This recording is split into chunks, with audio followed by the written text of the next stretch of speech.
In the headlines, police kill bandits, recover AK-47, 110 rounds of live ammunition in Katsina. A sigh of relief for Adamawa community where food commodities cost half the price. Federal government to arraign suspended CBN Governor Godwin Emefiele on Thursday over 6.9 billion procurement fraud allegation. And on the foreign scene, dozens killed as clashes between rival factions rock Libya's Tripoli. Hello and welcome to Trust News Update. I'm Darshan Hussaina Usman.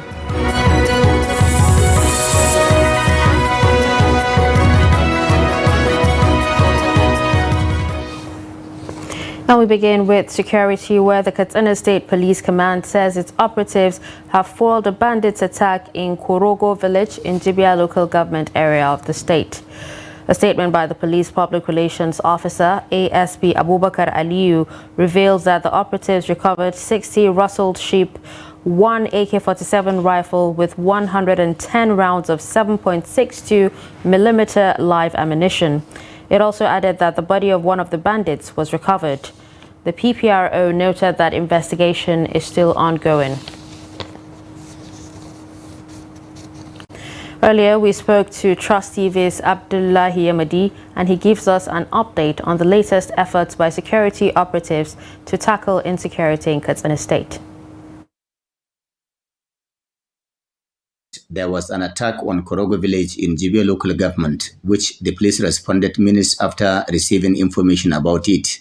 This effort by the police has saved a lot of lives and prevented the bandits from abducting residents of the community. And like you also heard from the police statement, the bandits rustled animals, but they were recovered some minutes after, and there was a fierce gun duel between the police operatives and the bandits. As such, residents of the farming community said since the police encounter with the bandits, which resulted in the killing of one of the suspected terrorists, residents are living in fear and apprehension. As such, they want the police command to deploy police operatives at least to prevent further attacks, and then keep vigil on the activities of the bandit whose movement is seen around the area almost on daily basis. Already the police are saying their operatives are still combing the area, but the villagers are also saying it is not enough. They want them to be stationed there at least for some time.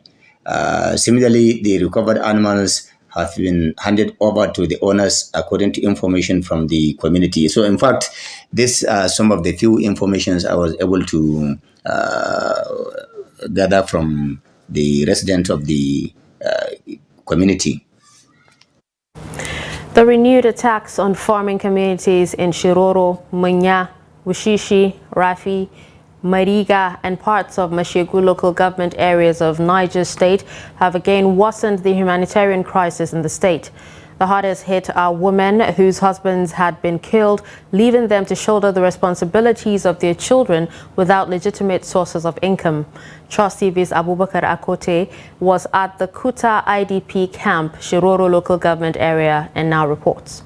There are dozens of women and children in IDP camps in Shiroro, Rafi, Mariga, Munya, Wushishi, and Mashegu local governments. Shiroro local government alone has 5 IDP camps located in Kuta, Gwada, Zumba, Erina, and Gurmana.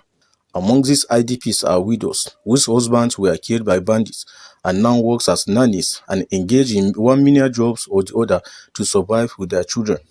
Those women have no source of income, as most of them have no formal education, neither do they have skills. Lazia Awal and Safia Muhammad, mothers of 5 and 7 children, are among the widows whose husbands were killed during attacks in Shiroro and Munya local governments.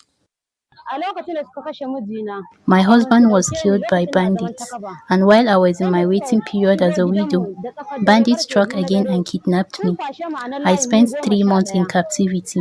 They came around 2 a.m. and abducted 11 of us, all women. They released us after the payment of 400,000 naira ransom. My husband was shot in my presence. It was a heartless killing. We live a difficult life here in IDP camp, but we have no choice. My husband was killed 3 years ago while working on his farm, and I am left to shoulder the responsibility of feeding and clothing the children.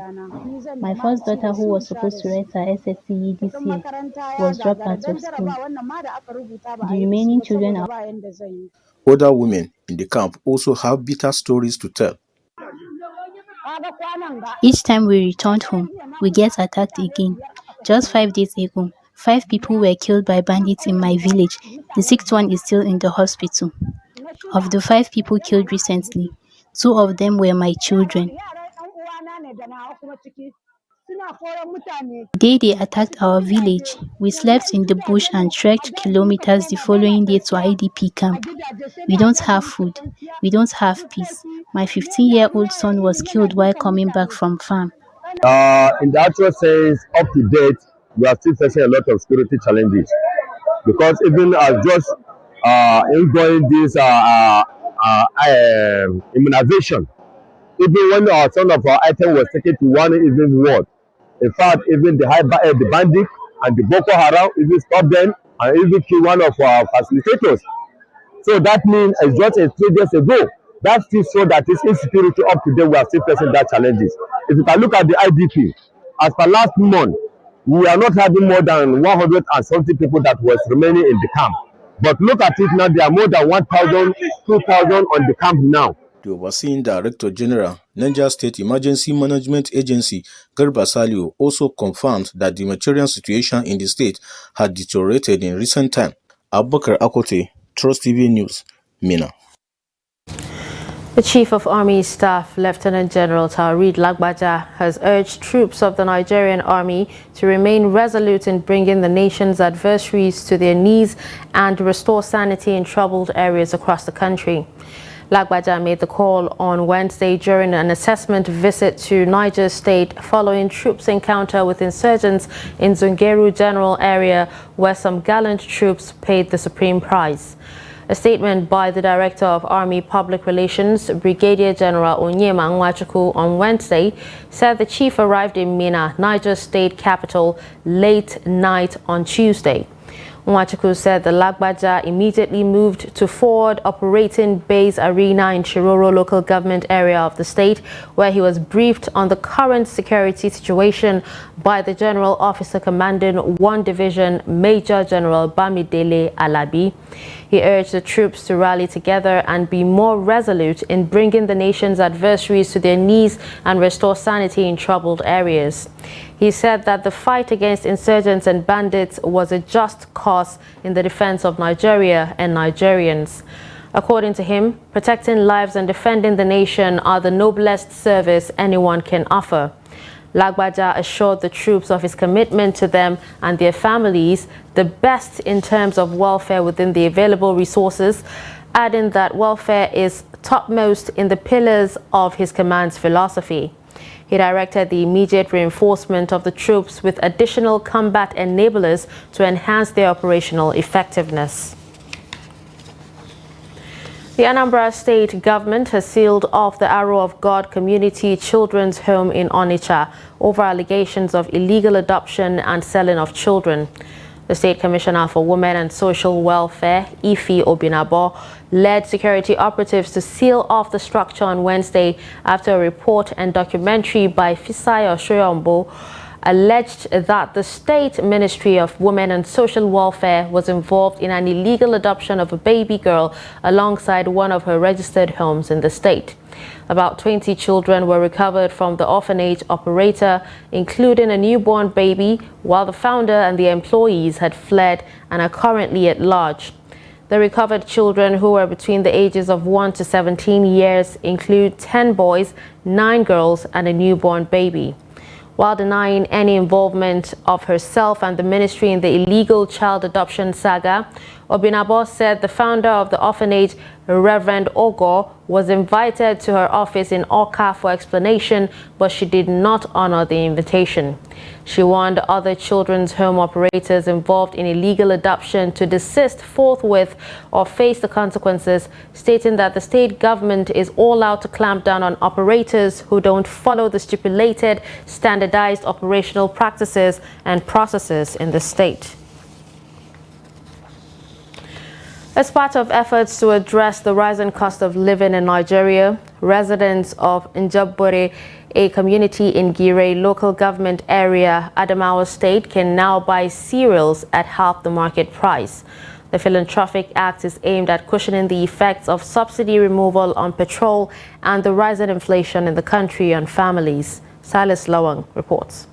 The struggle by breadwinners to feed their families started getting worse in May this year, shortly after President Tinubu, in his inaugural address, declared that fuel subsidy was gone.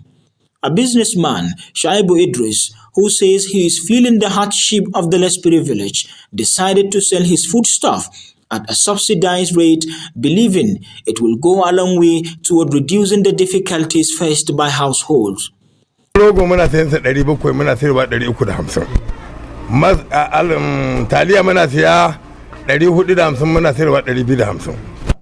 rolling out these palliative measures to seek Allah's favor only. We are buying this cassava at the rate of 700 and sell at 350 naira.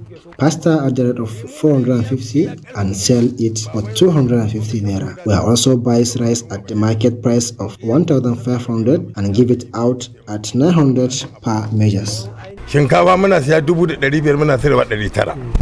Beneficiaries say the initiative has since its first day started putting smiles on their faces. They call on governments and other well-to-do individuals to emulate the gesture. Yanzu rayuwar da ake ciki wani gashi an saukar da farashin ma yanzu haka babu kuɗin da zai siya. There are many that can't afford the foodstuff at this cheap price. They are empty-handed. Our well-to-do and government personalities should help the poor, the way this man is supporting us. Mudu uku kam babu shi. Na auna masara, na kai injin jiya wanda aka auna da yamma mun kai injin mudu 10 yanzu da safen nan naje na samu an sata masaran. Yesterday, I bought maize and took it from Merlin. It was stolen this morning. Government should not let the masses down. Ya kamata gwamnati ta dubi talakawa da idon rahama don abun da ake cikin nan. However, an eyewitness, Haruna Audu, alleged that while selling of the subsidized foodstuff was ongoing, some individuals were buying the cheap foodstuff to sell them at a higher price, not far from the venue. If you take this food to your house and feed your kids or your neighbor, eat it, or to your neighbor, God will reward you when you are helping people, but some are diverting what you are giving. You will feel discouraged. With this development, the neighborhood is not just joyous, but hopeful that the action will inspire more businesses to follow suit. Salis Lawan, Trust TV News, Yola. Following the implementation of the fuel subsidy removal by the present administration, Nigerians have been cutting costs to enable them survive the hardship occasioned by the policy. In Benue State, Trust TV's Jimmy Adzande reports that one of such cost-cutting measures is that vehicle owners now board commercial motorcycles to their offices and business destinations due to the rising cost of premium motor spirit. He filed in this report from Makurdi, the state capital. Where some have parked their cars, others now use them occasionally to cut down the amount spent on buying premium motor spirit or fuel. The problem is that you may decide whether you are working for fuel or whether you are working to get money to, settle your family bills. So, but the reality is that the fuel is taking the chunk of our earnings. So, like for me, I have a timetable now that I come to school 3 days in a week with the car, 2 days on bike, but on self though. But we have to devise means of adapting to the new situation. The Makurdi metropolis, where motorcycle operators popularly called Okada exist, Most residents told Trust TV that they now prefer the option because it is cheaper and affordable. It's actually very true that a lot of persons have parked their vehicles due to the high cost of PMS. If you want to be very frank and very true with yourself, you discover that it is more cheaper going with Okada, as people will call it now, more than going with your private cars. A lot of persons that have their vehicles have parked them because of the high cost. Let's take, for example, like some people with their personal cars are parked, they prefer using the public transport instead of going with their own private cars. Because when you take how much you use to fuel your car to take you from, let's say for instance, from Makurdi to Boko, it's called that the amount you will use to fuel your car is very high compared to when you go with the public transport. Except the situation improves, there are indications that more car owners will abandon their cars for public transport options. Hike in the prices of petroleum products have made so many people to, of course, stop using their vehicles. Yes, it's true. I am an immediate victim of that. And I'm telling you that if this thing is not going to stop, more persons will park their cars as a result of this. Maybe it will be left for only government officials, people who are benefiting from the treasury of our government, that they will be using their vehicles. So it is very true that owners of vehicles have stopped using them, principally because of the hike in the prices of petroleum products. To many, the Okada option that was Jasitin has become the best option for intra-city shuttles. Jimmy Azande, Trust TV News, Makurdi. The federal government will on Thursday arraign suspended Central Bank of Nigeria Governor Godwin Emefiele and his associates for 6.9 billion naira procurement fraud at the Federal Capital Territory High Court in Abuja. Emefiele will be arraigned alongside a female CBN employee, Saadatu Yaro, and her company, April 1616 Investment Limited, on 20 charges of procurement fraud, conspiracy, and conferring corrupt advantages on his associates. The embattled Apex Bank chief, who has been in detention since he was suspended from office on June 9, 2023, was accused of conferring corrupt advantages on Yaro, a director in April 1616 Investment Limited. The offence is contrary to Section 19 of the Corrupt Practices and Other Related Offences Act 2000. In the charges signed by the Director of Public Prosecutions, Federal Ministry of Justice, Muhammad Abubakar, Deputy Director, Public Prosecution, Nkiru Jones Nebo, and 8 other ministry officials, the 3 accused persons were alleged to have bought a fleet of over 98 exotic vehicles and armored buses valued at about 6.9 billion naira. Some of the vehicles bought between 2018 and 2020 include 84 Toyota Hilux vehicles, 10 armored Mercedes-Benz buses, 3 Toyota Land Cruisers, and 1 Toyota Avalon car. You're watching Trust News Update. Coming up after the break, we'll take a look at the war on counterfeit products in Nigeria. Do stay with us.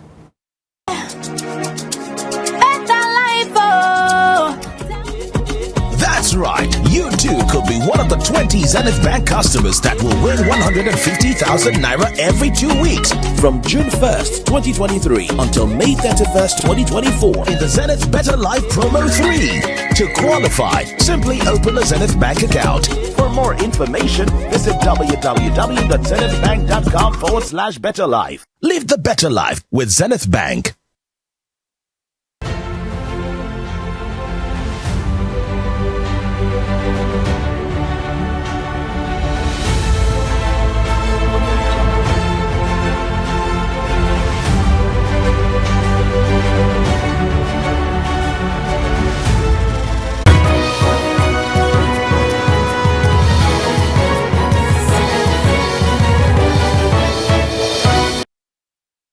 Welcome back and thanks for staying with us. You're still watching Trust News Update. Here's a recap of our top stories. We told you that police killed bandit, recover AK-47, 110 rounds of live ammunition in Katsina. We also heard that a sigh of relief for Adamawa community where food commodities cost half the price. Now moving to more stories, the Lagos state government has issued a fresh flood alert to residents of some parts of the state. A statement signed on Tuesday by the Permanent Secretary, Office of Drainage Services and Water Resources, Lekan Shodende, the state government urged residents to be wary of heavy rainfall in the coming days.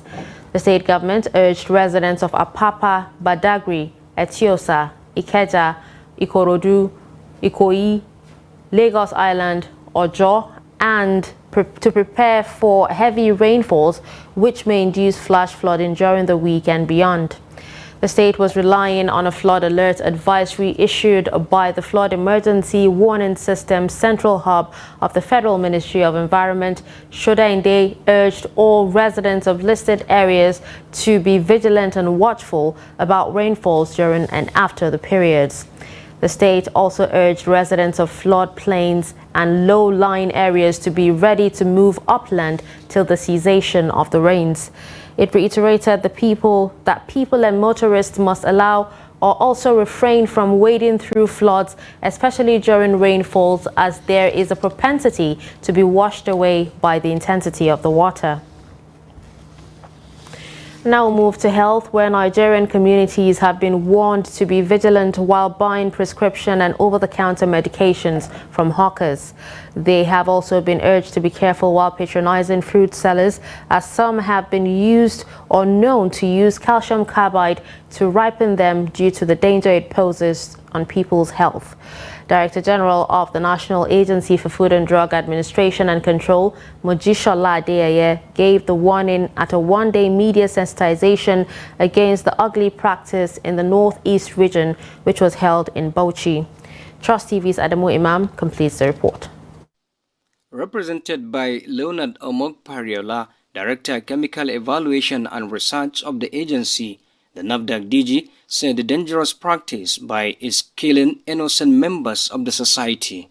This, she said, justifies the need to collaborate with the media to create awareness for members of the public to be cautious and abstain from patronizing them. NAFDAC is advocating that we all must work together to make sure that we move this country forward, because killing one another will not solve our problem. Trying to get money by selling fake products or by hawking drugs or by ripening fruit with a calcium carbide or falsifying date markings in product, that is never going to help anybody. Other notable speakers assure that with constant direct engagement with many Nigerians, these nefarious activities will be minimized. The state coordinator of the agency urged Nigerians to speak out whenever they come across such dangerous people as part of their contribution against the practice. When the ABC people carrying out such nefarious activities, they should come to our office and report to our office here, the Federal Secretariat. You know, some of them will do it the night, will not be there, ripening them. You have neighbors. So you know the activities they are carrying out, and it's illegal activities, nefarious activities concerning our mandate, and particularly these aspects of cooking and ripening of fruits. You cannot reach everywhere. The sensitization attracted stakeholders as well as the media from the Northeast region as part of effort to stem the menace. Adami Imam, Trust TV News, Bauchi. On the international scene, gun battles between two leading armed groups in the Libyan capital Tripoli has killed 27 people and wounded 106. The toll update was disclosed by the Emergency Medicine Center on Wednesday. The center, which provides emergency services in the west of Tripoli, published the provisional toll on its Facebook page overnight. The clashes between the influential 444 Brigade and the Al-Rada, or Special Deterrence Force, two of the myriad of militias that have vied for power since the overthrow of longtime dictator Muammar Gaddafi in 2011, erupted on Monday night and raged through Tuesday. The center said a total of 234 families were evacuated from frontline areas in the capital's southern suburbs, along with dozens of doctors and paramedics who got trapped by the fighting while caring for the wounded. 3 field hospitals and a fleet of around 60 ambulances had been deployed to the area when the fighting broke out. An Interior Ministry official said the clashes were triggered by the detention of the head of the 444 Brigade, Colonel Mahmoud Hamza, by the rival Al-Rada force on Monday. And in sports, the Nigeria Football Federation on Wednesday said it has opened negotiations with Jose Peseiro over a new contract as national coach. NFF President Ibrahim Gusau, who disclosed this, said Peseiro had been on a one-year contract which ended in July. Gusau said talks were held up because of the delay in the 2023 Africa Cup of Nations on which the contract was based. The competition will be held in January and February. Peseiro has led Nigeria to a qualification with a game to spare. Sources said the NFF want Peseiro to accept a huge cut on his monthly $70,000 salary in a new contract that will run at least until the end of the competition in Ivory Coast. He said a decision on Waldrum would also have to be taken soon, as the team will begin their qualification campaign for the 2024 Paris Olympics next month. And with that, we've come to the end of Trust News Update. Don't forget to follow us across all our social media platforms. I'm Darshan Hussaina Usman. Thanks for watching.